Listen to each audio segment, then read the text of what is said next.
ariko yari yarabuze amahoro yo mu mutima.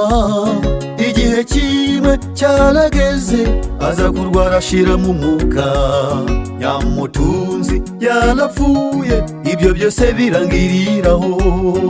Dutabare mwami, turarimbutse, tuburiye muri isi imbura umumaro, nta wundi twiringiye.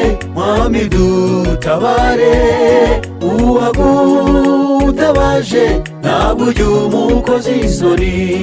Dutabare mwami, turarimbutse, tuburiye muri isi imbura umumaro, nta wundi twiringiye.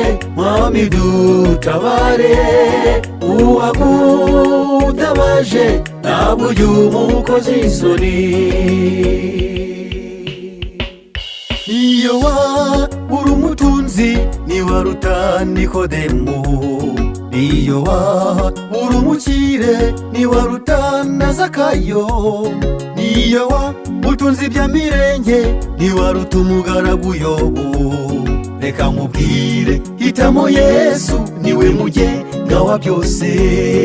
Dutabare mwami, turarimbutse, tuburiye muri isi imbura umumaro, nta wundi twiringiye. Mwami dutabare, uwagutabaje ntabwo ujya umukoza isoni. Dutabare mwami, turarimbutse, tuburiye muri isi imbura umumaro, nta wundi twiringiye.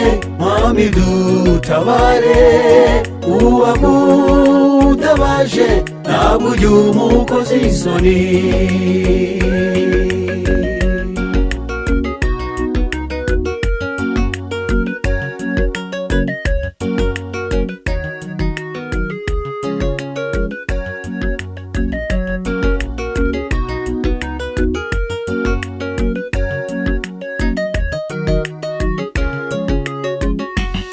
Hariho benshi muri iki gihe bari gushaka ubutunzi, babugizi bigirwamana ntibashaka kuburekura. Reka nkubwire mugenzi wanjye, reka mugire inama nziza, shika umwanzi, sanga Yesu n'umugabo uruta bose. Dutabare mwami, turarimbutse, tuburiye muri isi imbura umumaro, nta wundi twiringiye. Mwami dutabare, uwagutabaje ntabwo ujya umukoza isoni. Dutabare mwami, turarimbutse, tuburiye muri isi imbura umumaro, nta wundi twiringiye. Mwami dutabare, uwagutabaje ntabwo ujya umukoza isoni, nta wundi twiringiye.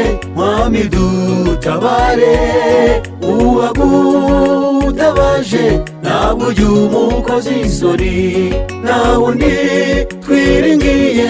Mwami dutabare, uwagutabaje ntabwo ujya umukoza isoni, nta wundi twiringiye. Mwami dutabare, uwagutabaje ntabwo ujya umukoza isoni.